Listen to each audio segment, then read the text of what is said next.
All right, moving on with our back to school Canvas checklist. So I'm going to call this 1B, and that's like setting my settings for my course.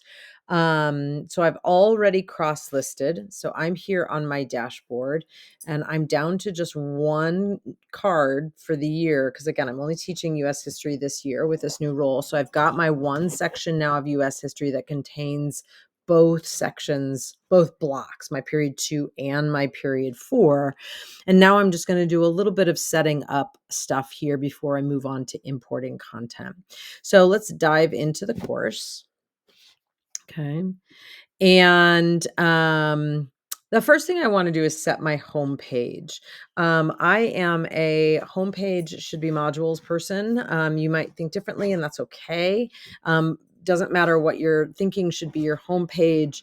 I'll do a mini advocation for your homepage being modules here for a second, but if that's not your jam, that's okay. So I'm going to do this and talk about it at the same time. So here is on this just home page. And you can see it says create new module. So you get the sense that this is the default. So Canvas defaults to modules being the homepage. So if I don't want that, I would click choose homepage and you can see here are some different options. Now, pages, front pages, grayed out, you would have to create that first, and then you could come back here and choose it as your homepage. Here's my mini advocation for modules being my homepage. The kids dive straight into the content when that's the case. You're eliminating a click or two or three for them to get to the content. And so that's why I just think modules, that simple, right? It's less clicks. Gets them think about you as a user, how much you hate clicking around. So this makes it easier for them. So I'm going to go ahead and save that. All right. So choose your course homepage. That's an important first step.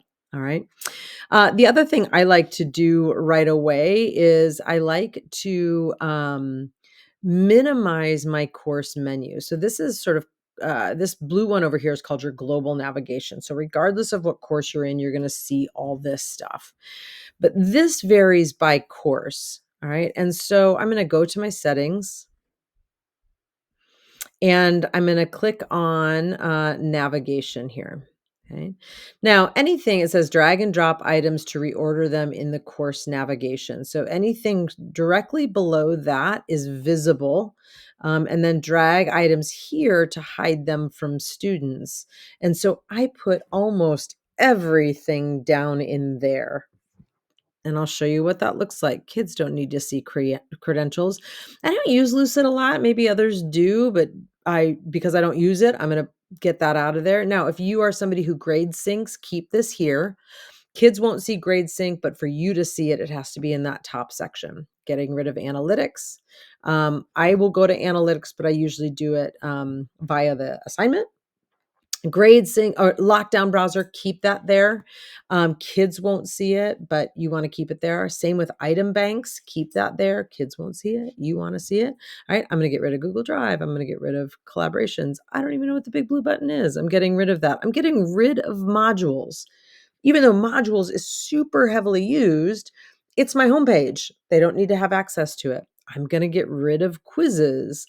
Again, even though I use it all the time, I'm getting rid of it because they can access that through my daily agenda. Okay. I'm going to keep rubrics there. I'm going to because I use rubrics a lot, I get rid of outcomes. I'm keeping syllabus. I'm getting rid of files. I'm getting rid of pages, getting rid of people, getting rid of, I actually am going to use discussions a fair bit this year. And I think that's helpful to leave there. So I'm going to leave that there for now.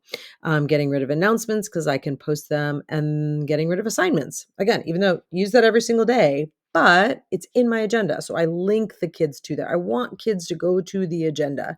So when they go to the agenda, any assignment, any quiz, again, I'm not sure about discussions. Sometimes I think those lack their visibility. I've got to play with that though this year. There we go. All right. So important final step is I have to come down here and I have to save that. Okay. And now here's all the ones that I said I wanted to see, and I could put those in whatever order I wanted as well. So let me go back to navigation here. And let's say, for example, I want I know I need to get cracking on that. I want that up there. I want this there. Okay. Oh, I'm going to get grades out of there. Sorry, I didn't see that before. Okay. And I'm going to take grade sync out of there. I don't really use that. I prefer just to do more work and enter it twice. All right. So again, I made changes. So I'm going to save. And there we go. Let's see what this looks like for a student now. Oh, I haven't published it, so I can't see what it looks like for a student. But once I publish it, I could test that for a student. Let's just go ahead and publish it just for the sake of joy and fun. Okay. And I'm going to go to home. And now I can view this as a student. I'm up there in that top window. Okay. And there you go. So see, that's all they see: home, syllabus, and discussions. Those other things like item banks and lockdown browser and rubrics, they don't see those. Those are for my benefit, and I want those up near the top. So I keep those there. All right. And I will advocate for this. This doesn't have to be your jam, but the less you have over there in that course navigation, the easier it is to give instruction to students, the harder it is for them to get lost. Less is more. Okay. All right. I'm going to get out of student view. And I'm obviously too going to unpublish this course. Okay. All right. Last thing I think I'll do in my setup here is I will give this course a little bit of an easier name. And because I have 2 and 4 in here now, a little bit of a more name that reflects what it really is. So I'm going to go back to my settings. Okay.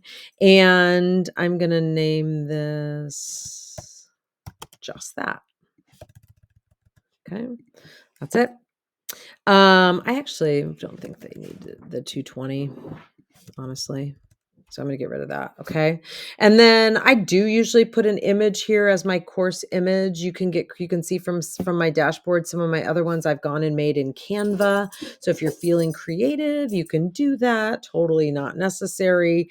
For our purposes right now, I simply went to Google. I searched US history image and I found, where is it? There, I found that and I just downloaded it. So I'm going to use that. And you can see it's not even a JPEG. It was a WEBP, right? So it was a web page image and it does what it says on the tin, as they say in the UK. Other settings down here I would probably play with, but for now I'm just going to update my course details and go back home. Again, I don't have anything there. Actually, I wanted to go to my dashboard. Let's go to the dashboard. Okay. And there you go. Now it's just a little bit more reflective of what's going on the course. So I've got my course description. I've got that it's just US history for the 25-26 school year. Both of my sections are in there. Last thing I'll do on this video is to say, you can see I don't use the color overlay. And so if I wanted to, how would I get rid of that? It's these 3 dots right here, and I click on color overlay. And there you can see now there is a color overlay. And if you like that, thumbs up. But if you don't like that, you just simply click on it and make it go away. All right, there's nothing to save. It's just like a toggle on and off kind of thing. Okay. All right. So again, call that step 1B, just doing a little bit of the settings before I move on to importing. All right. If you need any help with that, send me an email.